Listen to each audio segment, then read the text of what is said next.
Okay, so multiplicities. Now, multiplicities has a very complicated definition. I've tried to boil it down to an easier definition, but it will become easier to understand what a multiplicity is when we get started on an example. A multiplicity is the power on a factor of a zero. So we'll see what I mean by that in a second. If our multiplicity is even, the graph touches the x-axis at that zero. And if the multiplicity is odd, the graph crosses the x-axis at that zero. So we can think of touches as it bounces. It comes down, grabs, or hits the x-axis and then goes back up, or vice versa. It comes up to the x-axis, hits it, and goes back down. Whereas crosses, it will go all the way across the x-axis. All right, so let's take a look at an example so we can understand what this multiplicity idea is. We're going to take this function that's written here. We're going to find the zeros, or remember that was the x-intercepts, their multiplicities, and whether the graph touches or crosses at that zero. Now, it sounds complicated, but if we have a function written in this form, this is really not that complicated a process. So I'm going to make a little chart. I'm going to make a column for my zeros, a column for my multiplicities, and then a third column for touches or crosses. Okay, so zeros. To get zeros, we look at the parentheses, and whatever our factor is, in this case x minus 3, the zero is the opposite of this number. So our zero is a positive 3. The multiplicity is the power on this factor, so it's that 4. So my multiplicity is 4. Now, 4 is even, so the graph touches the x-axis at the 0. Over there, touches. All right, now our next 0, we have opposite of this 2, so the next 0 is a negative 2. The multiplicity is the exponent on it, so that's a 3. 3 is odd, so if it's odd, the graph crosses at this 0. So it crosses. All right, lastly, I have in this last set of parentheses, x minus 9 is the factor. The opposite of that is 9.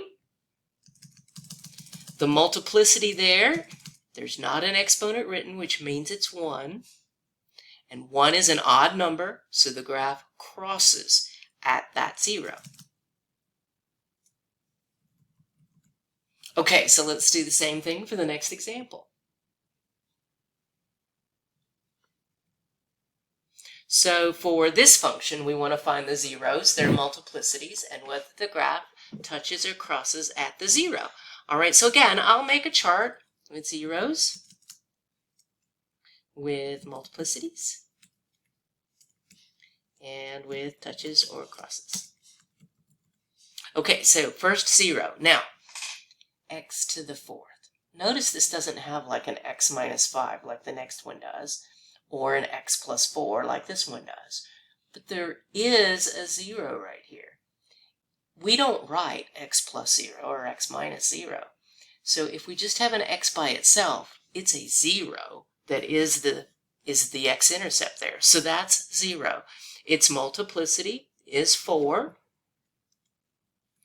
And as we saw above, if it's even, it touches. Remember, even multiplicity touches. All right, now let's get our next 0. Okay, opposite of negative 5 is going to be 5. Multiplicity on that is 2. That multiplicity is also even, so it touches. All right, last one. Negative 4, opposite in sign. Its multiplicity, there's nothing written, so that's a 1. 1 is odd, so it crosses. Okay, now one last notion in this video before we actually go to graphing these things. We want to find the end behavior and the maximum number of turning points for the functions that we have up here. Now, we talked about in the last video that end behavior is determined by the leading term. And the problem with these is that we don't have them multiplied out, so we can't see the leading term. But we can kind of determine what the leading term is going to be. We don't want to multiply this out. Sorry, my dog is loud. We don't want to multiply it out. So what we've got to do is determine what the leading term would be without multiplying this huge thing out, because it would take us forever to multiply that out. We'd have to multiply this 4 times, x minus 3, x minus 3, x minus 3, x minus 3, and this 3 times, and this 1, and all of that multiplied together. It would just take forever. Instead, let's just think about what the biggest thing would be as we multiply it through. So, I'm just going to kind of go here for a second. This x right here would end up being to the 4th power. And this x right here would end up being to the 3rd power. And this x right here would end up being to the 1st power. So what we'd end up with is all of those x's multiplied together. Remember, when you're multiplying things like x squared and x squared, or that's not a good example, x to the 3rd and x squared, you add the exponents.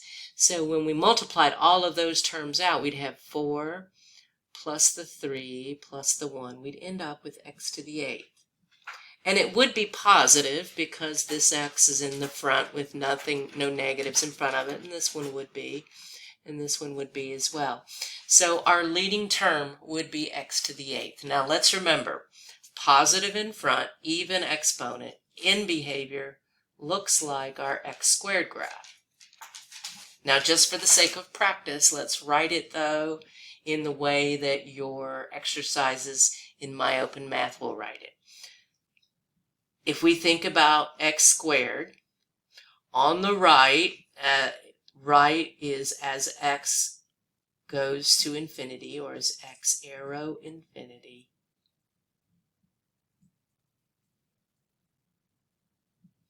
It goes up, so y goes to infinity, goes up. And then as we go to the left, left is as x goes to negative infinity. Again, it goes up. Up is y arrow infinity. There's our end behavior. Now let's do our, we were also asked to find maximum number of turning points. Well, if this was the leading term, that means it's degree 8. And remember, the maximum number of turning points is just 1 less than that. So 7 possible turning points. It doesn't mean it has 7, but it does mean that we could have 7 turning points. We could have 7 total maxes and mins. All right, now let's do the same thing for our second example. So again, let's just think about the exponents here. I have an x to the 4th. This x would be squared, so that gives me x to the 6th so far.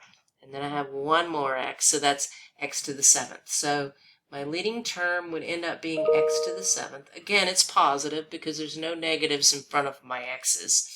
All right, so positive in front, odd exponent, that ends up looking like our x cubed graph, which recall looked like this.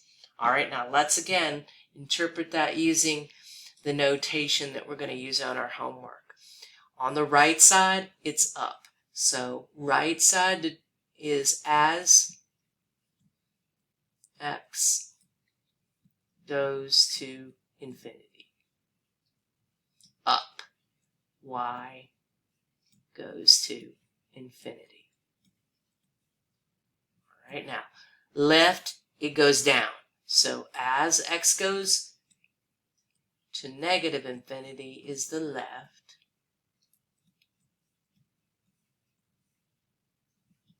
Our graph goes down. Down is y goes to negative infinity. All right, now leading term has 7 for its degree, so 6, 1 less turning point.